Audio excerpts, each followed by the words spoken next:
পায়ের কোনো অংশে হাড় অর্থাৎ বোন বা প্লেট বা স্ক্রু যদি অ্যাক্সিডেন্ট অথবা অপারেশনের পরে উপরের চামড়া বা মাংস নষ্ট হয়ে যাওয়ার ফলে এক্সপোজড হয়ে যায়, অর্থাৎ বাইরে থেকে দেখা যায়, তখন সেটা কভার করবার যে পদ্ধতি, অর্থাৎ অন্য জায়গা থেকে মাংস অর্থাৎ মাসল বা চামড়া এবং তার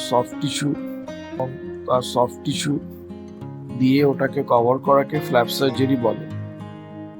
লোয়ার লেগে ফ্ল্যাপ সার্জারি খুবই কমন এবং যথেষ্ট ডিফিকাল্ট সার্জারি। এই ক্ষেত্রে আমরা 5 সেন্টিমিটার বা 10 সেন্টিমিটার 12 সেন্টিমিটার বিভিন্ন পজিশনে পারফোরেটর রয়েছে, এগুলোকে পারফোরেটর বেসড ফ্ল্যাপ বলা হয়।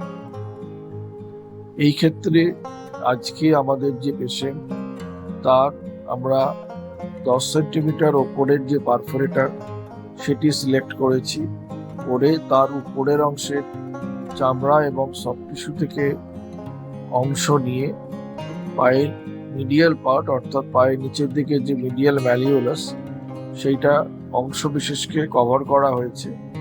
এটাকে পারফোরেটর বেসড ফ্ল্যাপ বলে এবং যে অংশ থেকে এটা নেওয়া হয়েছে তার উপরে যে গ্যাপ তৈরি হয়েছে সেই গ্যাপটিকে আমরা থাই থেকে চামড়া অর্থাৎ স্কিন এনে স্কিন গ্রাফটিং করে আবার কভার করা হয়েছে। পুরো পদ্ধতিটাকে লোয়ার পারফোরেটর বেসড ফ্ল্যাপ বলা হয় এবং এটি পরে এই অংশটিতে কিছু ড্রেসিং লাগে এবং এটি সম্পূর্ণভাবে শুকিয়ে রিকভার করতে 6 সপ্তাহ পর্যন্ত টাইম লাগতে পারে।